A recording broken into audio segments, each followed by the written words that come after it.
इस पहले 100 दिन वाले पीरियड में इंफ्रास्ट्रक्चर से रिलेटेड, चाहे रेलवे हो, पोर्ट्स हो, मेट्रो हो, एयरपोर्ट्स हो, इन सब से रिलेटेड बहुत बड़े बड़े फैसले हुए।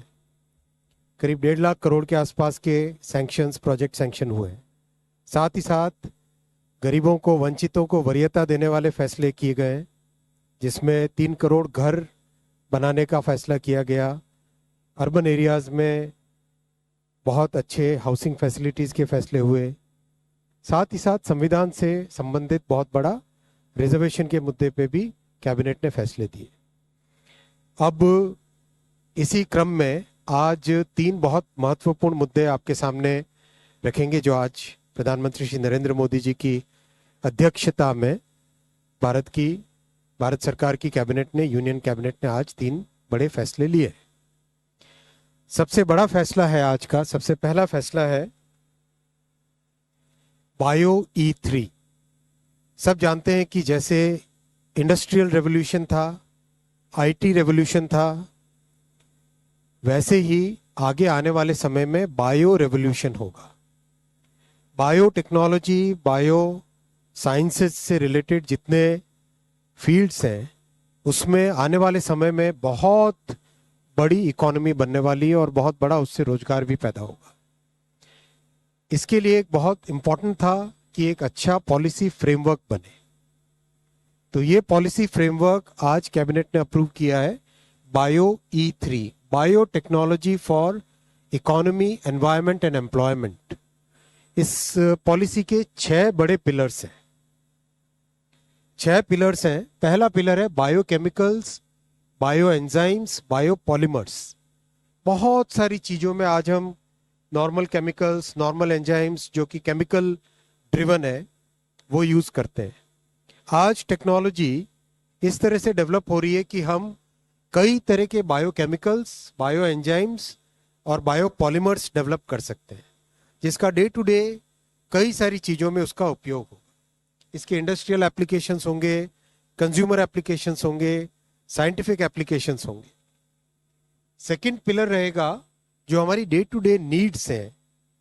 हम सब जानते हैं कि भारत की जनसंख्या 140 करोड़ की इस बड़ी जनसंख्या के लिए फूड एक बहुत बड़ा मुद्दा हमेशा रहेगा। तो किस तरह से bio proteins, smart proteins, functional foods, एक पूरी नई फील्ड तैयार हो रही है। इस फील्ड में कैसे बायोटेक्नोलॉजी का, बायो साइंसेस का उपयोग करके हमारे लैंड रिसोर्सेज पे दबाव कम पड़े, लैंड से बेस्ड जो प्रोडक्शन है उसको कॉम्प्लीमेंट कर सके हम स्मार्ट प्रोटीन्स, स्मार्ट फूड्स से। तीसरा बड़ा पिलर है प्रिसीजन बायोथेरापेटिक्स। हम सब जानते हैं कि मेडिसिन में जो रेवोल्यूशन हुए पिछले 100 वर्षों में, अब उसका एक कहीं ना कहीं लिमिट सा क्रॉस आ रहा है। उसको आगे ले जाने के लिए और बेटर करने के लिए बायोटेक्नोलॉजी में सिग्निफिकेंट नए ब्रेक थ्रूज आ रहे हैं। उन ब्रेक थ्रू में कुछ breakthrough, important breakthrough है जो कि एकदम टारगेटेड किसी पर्टिकुलर डिजीज को अगर हमें ट्रीटमेंट करना है तो वो बायोटेक्नोलॉजी के थ्रू हो सकता है। जैसे एग्जाम्पल के तौर पे gene therapy for sickle cell anaemia, cancer के लिए भी, कई तरह के डिजीज के लिए इस तरह से टारगेटेड अप्रोच की जा सकती है। तो ये तीसरा बड़ा पिलर रहेगा। चौथा पिलर है जो कि हमारे एग्रीकल्चर, अन्नदाताओं के से संबंधित है और बहुत सारा इसमें भारत का पुराना ट्रेडिशन भी है। उस ट्रेडिशन को एक मॉडर्न साइंस के अगर आईने में देखें तो कैसे उसको लेके हम एक मॉडर्न मेथड से बायो फर्टिलाइजर्स, बायो पेस्टिसाइड्स, जिससे कि एग्रीकल्चर रेजिलिएंट भी हो और हमारे डे टू डे फूड में हमारे केमिकल्स की मात्रा कम हो, एक नेचुरल वे में फार्मिंग आगे जा सके। पांचवा पिलर है बायोफ्यूल्स और बायोकेमिकल्स यूजिंग कैप्चर्ड CO2। बहुत इंपॉर्टेंट है। कैप्चर्ड CO2 आज पावर प्लांट्स हो, कई क्षेत्रों में जो CO2 का एमिशन होता है उसको कैप्चर करके अगर बायोफ्यूल्स और बायोकेमिकल्स बने तो वो एक बहुत बड़ी सर्कुलर इकोनॉमी क्रिएट होगी। इसको ध्यान में रखते हुए इस 5वें पिलर को रखा गया है और सिक्स्थ पिलर है marine and space applications. Marine environment में बहुत सारे पूरा एक बायोम है, यानी एक बायोलॉजिकल यूनिवर्स है, उसको यूज करके कैसे हम अलग नए प्रोडक्ट्स बना सकते हैं। तो ये एक ओवरऑल बायो साइंसेस बायोटेक्नोलॉजी से रिलेटेड देश को आगे ले जाने के लिए एक बहुत बड़ी फाउंडेशनल पहल आज की गई है बायो पॉलिसी से रिलेटेड, जिसका नाम रखा गया है bio E3, biotech for economy environment and employment. This was the first decision that I am presenting to you. Second decision है विज्ञान धारा स्कीम।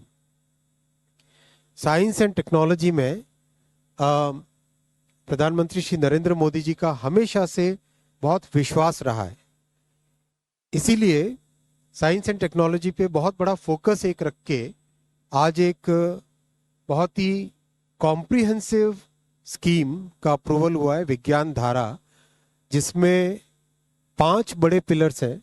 इन 5 पिलर्स को हमारे स्टूडेंट्स के लिए, रिसर्चर्स के लिए, साइंटिस्ट कम्युनिटी के लिए, लेबोरेटरी में इम्प्रूवमेंट करने के लिए, यूनिवर्सिटी सिस्टम में बेटरमेंट लाने के लिए, उन सब को ध्यान में रखते हुए 5 पिलर्स बनाए गए। पहला पिलर है 11th और 12th क्लास में इंटर्नशिप्स। साइंस एंड टेक्नोलॉजी में जो एक कन्वेंशनल वे में जो रोट मेथड था, टेक्स्ट बुक मेथड था, उससे बाहर निकल के किस तरह से हम स्टूडेंट्स को रियल लाइफ एनवायरनमेंट में अपॉर्चुनिटीज़ दें, जिससे कि वो उनकी एम्प्लॉयबिलिटी भी बढ़े, साइंस एंड टेक्नोलॉजी में, रिसर्च में उनको और अच्छे सीखने का, प्रैक्टिकल सीखने का मौका मिले।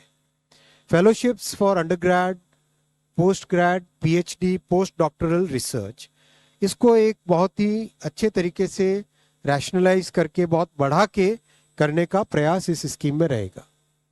सेकेंड पिलर है जॉइंट रिसर्च, इंटरनेशनल कोलैबोरेशन। बहुत सारे ऐसे बड़े प्रोजेक्ट्स हैं जो ग्लोबली दुनिया भर में कई देश मिलके करते हैं, उन सब के साथ मिलके आज भारत की एक नई पहचान है। प्रधानमंत्री श्री नरेंद्र मोदी जी ने जो फॉरेन पॉलिसी जिस तरह से कंडक्ट की है 10 वर्षों में, भारत की एक बहुत बड़ी नई पहचान बनी है। इकोनॉमी भी आज 5th लार्जेस्ट इकोनॉमी है। तो इस नई पहचान को साइंस एंड टेक्नोलॉजी के क्षेत्र में इंटरनेशनल कोलैबोरेशन में उपयोग करें, ये सेकंड पिलर है। थर्ड है जॉइंट रिसर्च प्रोजेक्ट्स और जॉइंट फेलोशिप्स। भारत में जो टैलेंट है, इस टैलेंट की बहुत वैल्यू है, और इस टैलेंट से जो IP क्रिएट हो, वो IP राइट्स भारत में ही रहे। उसके लिए ज़रूरी है कि हम ब्रेन ड्रेन पे से निकलकर joint research, joint fellowships, joint projects पे फोकस करें। इसलिए ये थर्ड पिलर ये रखा गया। फोर्थ पिलर रखा गया कि जो हमारी सोसाइटी को अफेक्ट करने वाले मुद्दे हैं, resilience, climate change, nano technology, जो डे टू डे यूज में आने वाली चीजें हैं, उन सब पे फोकस करके नए प्रोजेक्ट्स लेना, जिससे कि सोसाइटी में एक बड़ा चेंज आ सके, बहुत बड़ा एक इम्प्रूवमेंट आ सके। पांचवा है, बहुत सारी हमने कई एग्जाम्पल्स देखे होंगे पास्ट में, जिसमें रिसर्च हो जाती थी लेकिन उसका फाइनल प्रोडक्ट नहीं बनता था। जब तक कोई प्रोडक्ट न बने या जब तक कोई सर्विस न बने, तब तक उस रिसर्च का इतना ज़्यादा महत्व नहीं रह जाता है सोसाइटी के लिए।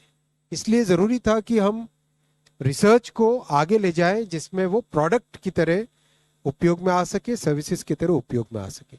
इन 5 पिलर्स को लेके आज कैबिनेट ने प्रधानमंत्री श्री नरेंद्र मोदी जी की अध्यक्षता में विज्ञान धारा स्कीम 10,579 करोड़ रुपीस की ये स्कीम अप्रूव की है। ये सेकेंड विषय आपके सामने रखना था। तीसरा विषय साथियों, unified pension scheme. Unified pension scheme UPS। आप सब जानते हैं साथियों कि सरकारी कर्मचारी देश भर में सामान्य नागरिकों की सेवा करते हैं, चाहे शिक्षक हो, स्वास्थ्य डॉक्टर्स हो, नर्सेज हो, सफाई कर्मचारी हो, पुलिस हो, रेलवे के कर्मचारी हो, डाक सेवा के कर्मचारी हो, कृषि वगैरह में हर एक फील्ड में सरकारी कर्मचारी देश भर में सेवा करते हैं, और उस सेवा से समाज की एक व्यवस्था चलती है और सदियों से सरकारी कर्मचारियों का बहुत एक महत्वपूर्ण किसी भी सोसाइटी में स्थान रहा है, चाहे पास्ट देखें, आज देखें, चाहे डेवलप्ड कंट्रीज देखें, डेवलपिंग कंट्रीज देखें, सब जगह गवर्नमेंट एम्प्लॉयज का, गवर्नमेंट के एक पूरे स्ट्रक्चर की बहुत बड़ी वैल्यू रही है। सरकारी कर्मचारियों की सामाजिक सुरक्षा, सोशल सिक्योरिटी से रिलेटेड मैटर्स हमेशा से उठते आए और समय समय पे बहुत अच्छे निर्णय भी लिए गए। खासकर जो सेवानिवृत्ति यानी रिटायरमेंट या सुपर एन्युएशन जिसको कहते हैं टेक्निकली, सुपर एन्युएशन के बाद में पेंशन जो मिलती है वो सामाजिक सुरक्षा का बहुत बड़ा एक महत्वपूर्ण उसका पिलर है, उसका बहुत बड़ा एक महत्वपूर्ण भाग है। देश भर में सरकारी कर्मचारियों की तरफ से हमेशा मांग आती रही कि जो एनपीएस स्कीम है उसमें सुधार किए जाए। सुधार के लिए एक कमेटी बनाई थी माननीय प्रधानमंत्री श्री नरेंद्र मोदी जी ने अप्रैल 2023 में। डॉक्टर सोमनाथन साहब जो कि आपके सामने आज कैबिनेट सेक्रेटरी डेजिग्नेट के हिसाब से बैठे हैं, आप फाइनेंस सेक्रेटरी के हिसाब से इस कमेटी के चेयरमैन थे और इस कमेटी ने एक्सटेंसिव कंसल्टेशन किया, एक्सटेंसिव कंसल्टेशन। 100 से ज्यादा एम्प्लॉयज यूनियंस एसोसिएशंस के साथ कमेटी ने डिस्कशंस किए, कई मीटिंग्स हुई, कई राज्यों के साथ, करीब करीब सारे ही राज्यों के साथ इस कमेटी ने इंटरेक्शन किया। उनके राज्यों के फाइनेंस सेक्रेटरीज, राज्यों की पॉलिटिकल लीडरशिप, सभी ने अपने अपने इनपुट दिए। राज्य सरकारों के जो एम्प्लॉयज की एसोसिएशंस थी उन सब ने इंपॉर्टेंस दी। तो जिस सीरियसनेस के साथ प्रधानमंत्री श्री नरेंद्र मोदी जी ने इस विषय को लिया, आप सब जानते हैं कि मोदी जी के काम करने की शैली में और विपक्ष में एक बहुत बड़ा डिफरेंस है। विपक्ष में केवल एक मुद्दा रख देना, केवल एक घोषणा कर देना, कुछ अनाउंसमेंट्स कर देना, वो उनकी शैली है। मोदी जी की शैली है हमेशा जो मुद्दा है उसको सीरियसली लो, उसको डिटेल में समझो, उस पर जितना पॉसिबल है कंसल्टेशन करो और उस कंसल्टेशन से निकल के जो देश हित में, जनहित में और स्टेक होल्डर्स के हित में जो विषय आए उसको उस तरह से आगे रखना। इसीलिए इस कंसल्टेशन के बाद में और साथ ही साथ जो जॉइंट कंसल्टेटिव मैकेनिज्म है सेंट्रल गवर्नमेंट के एम्प्लॉयज का, JCM, उसके साथ मल्टीपल मीटिंग्स, फिर दुनिया के कई देशों में किस तरह की स्कीम्स हैं, किस तरह के सिस्टम्स है वो भी देखा। फिर भारत की जो अर्थव्यवस्था है और केंद्र सरकार का बजट है उसको समझने के लिए रिजर्व बैंक ऑफ इंडिया के साथ, वर्ल्ड बैंक के साथ, सबके साथ कंसल्टेशंस हुए और इस कंसल्टेशन के बाद में एक यूनिफाइड पेंशन स्कीम का रिकमेंडेशन इस कमेटी ने किया और आज प्रधानमंत्री श्री नरेंद्र मोदी जी की अध्यक्षता में यूनियन कैबिनेट ने यूनिफाइड पेंशन स्कीम को अप्रूव किया है, इसको अनुमोदित किया है और ये स्कीम अभी आने वाले समय में लागू होगी। इस स्कीम के 5 पिलर्स हैं। सबसे इंपॉर्टेंट विषय था कर्मचारियों की तरफ से कि हमें अश्योर्ड अमाउंट एक चाहिए, जो बहुत लॉजिकल और वाजिब रिक्वायरमेंट था। तो इस डिमांड पे एक मेथोडिकल वे में काम करके और एक्चुअरियल साइंसेस, जो लोग आगे का भविष्य का रिक्वायरमेंट वगैरह कंप्यूट करने का एक तरीका होता है जिसको एक्चुअरियल साइंस बोलते हैं, उनके साथ मिलके कई तरह के फाइनेंशियल मॉडल्स को प्रोजेक्ट करके और सबके साथ मिलके एक सिस्टमेटिक तरीके से 50% अश्योर्ड पेंशन, ये इस यूपीएस का सबसे पहला पिलर है। इसकी डिटेलिंग देखनी चाहिए हमें। जो ये अमाउंट मिलेगा वो रिटायरमेंट से पहले के 12 महीनों की एवरेज बेसिक पे का 50% होगा। मैं रिपीट कर रहा हूं, अश्योर्ड पेंशन का जो अमाउंट है that will be the average of basic पे ऑफ 12 months बिफोर सुपर एन्युएशन, उसका 50% होगा। और इस फुल पेंशन के लिए जो क्वालिफाइंग सर्विस रहेगी वो रहेगी 25 ईयर्स, यानी 25 वर्ष तक अगर किसी ने काम किया है, सेवा की है, तो उसको फुल पेंशन यानी जो ये अश्योर्ड पेंशन का अमाउंट है वो मिलेगा। 25 साल से अगर कम है लेकिन 10 साल से ज्यादा है तो उसमें प्रोपोर्शनेट पेंशन रहेगी, प्रो रेटा वो पेंशन का अमाउंट बनेगा। जो कभी किसी कर्मचारी की डेथ हो जाए तो फैमिली पेंशन एक बहुत बड़ा, स्पाउस के लिए ये बहुत बड़ी एम्प्लॉयज की एक रिक्वायरमेंट थी, डिमांड थी। तो सेकंड पिलर इस यूपीएस का है assured family pension.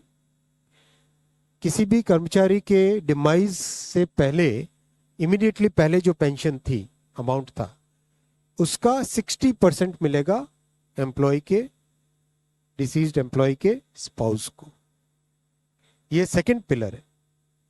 Third pillar है अश्योर्ड मिनिमम पेंशन।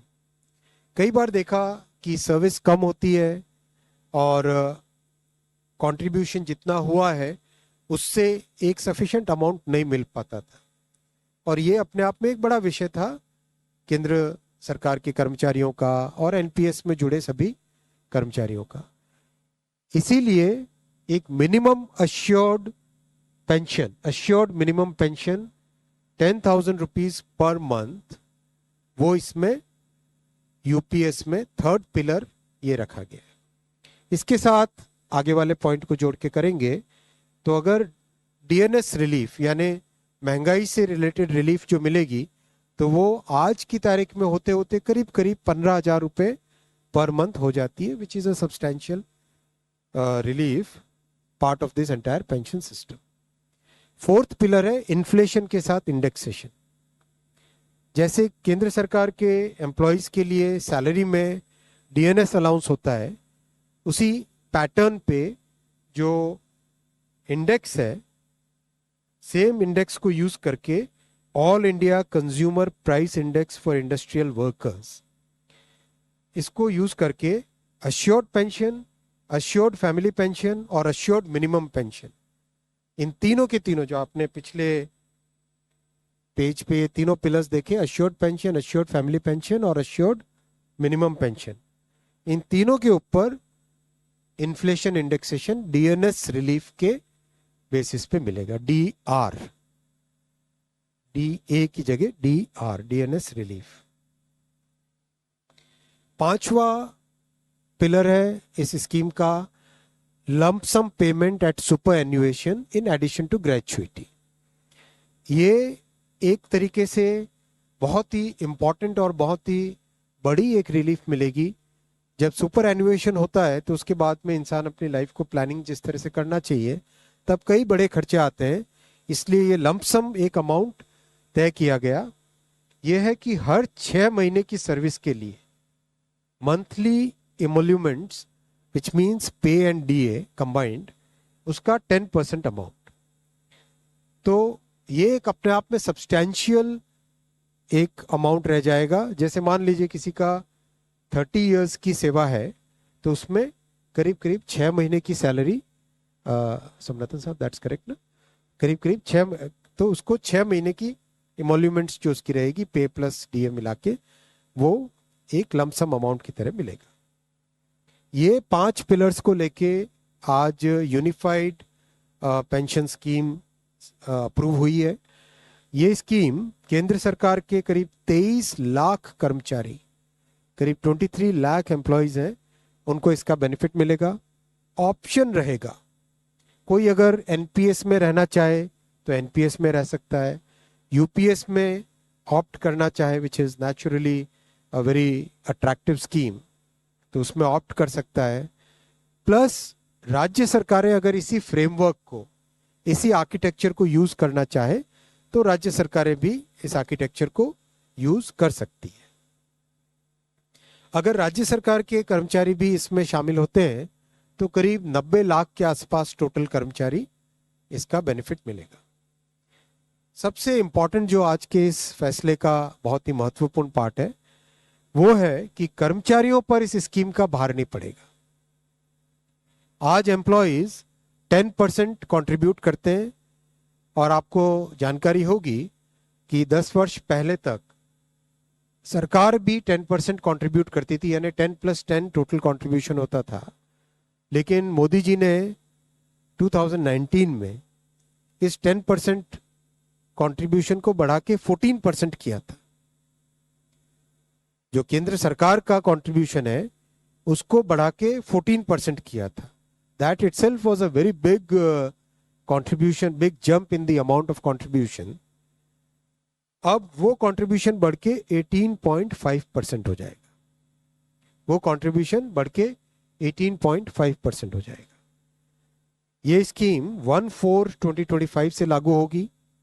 तब तक इसके लिए जो भी सारे स्ट्रक्चर्स, पोर्टल वोटल सब बनने होंगे, रूल्स रेगुलेशंस, वो सारे बन जाएंगे 1 अप्रैल 2025 से। 1 अप्रैल 2025 से लागू होगी ये स्कीम। और जितने भी एग्जिस्टिंग एम्प्लॉयज हैं एनपीएस में, उन सबको ये ऑप्शन मिलेगा, वो यूपीएस में शामिल हो सकते हैं।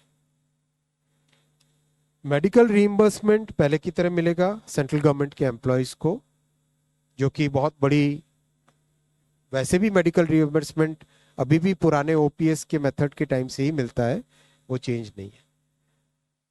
मैं आपके सामने ये भी रखना चाहूंगा साथियों कि कांग्रेस की 2 सरकारें जिन्होंने ओपीएस की घोषणा की, हिमाचल और राजस्थान, उन्होंने किस तरह से अपने राज्य सरकार के कर्मचारियों के प्रति एक तरीके से अनाउंस किया है, लेकिन इम्प्लीमेंटेशन उसमें कुछ नहीं किया। केवल अनाउंस करके एक भ्रम में रखना वो उनका काम था। इसके विपरीत प्रधानमंत्री श्री नरेंद्र मोदी जी का जो काम है, आप देखो, ये completely well thought through, extensively consulted, best practices को देख के, और साथ ही साथ इंटरजेनरेशनल इक्विटी, इंटरजेनरेशनल इक्विटी, आने वाली जनरेशन्स पे कोई एक्स्ट्रा भार ना पड़े, इसके लिए इस पूरी स्कीम को फुल्ली फंडेड स्कीम की तरह रखा गया है। फुल्ली फंडेड स्कीम की तरह रखा गया है। जो आज हमारा इसमें रिक्वायरमेंट रहेगा वो आज ही उसको फंड किया जाएगा, न कि हिमाचल और राजस्थान में कांग्रेस गवर्नमेंट्स की तरह आज अनाउंस कर दो, बाद में भविष्य में क्या होगा उसकी कांग्रेस ने कभी चिंता नहीं की। बहुत इंपॉर्टेंट है साथियों कि केंद्र सरकार और सरकारी कर्मचारियों के जो बहुत बड़े हिमायती बनते हैं, वैसी पॉलिटिकल पार्टियों का भी अगर हम इतिहास देखें तो वहां पर भी बहुत स्पष्ट तौर पे दिखाई देगा कि जैसे त्रिपुरा में कई वर्षों तक कम्युनिस्ट गवर्नमेंट रही, उन्होंने कभी भी ढंग से टाइम पे कमीशन नहीं रखा। केरला में जब केंद्र सरकार ने 10% से 14% बढ़ाया गवर्नमेंट का कंट्रीब्यूशन, तब केरला की सरकार ने उसको नहीं बढ़ाया। तो जन जन के हित की ध्यान रखना, एम्प्लॉयज के हित की ध्यान रखना, ये भावना और इस तरह की कार्यशैली केवल एनडीए सरकार की है। और प्रधानमंत्री श्री नरेंद्र मोदी जी ने आज अपने इस महत्वपूर्ण फैसले से एक बार फिर आपके सामने इसी डिटर्मिनेशन को, इसी भावना को आपके सामने रखा है। मैं साथियों यहाँ पे ब्रीफिंग स्टॉप करूंगा और इसके बाद में आपके क्वेश्चंस लेंगे।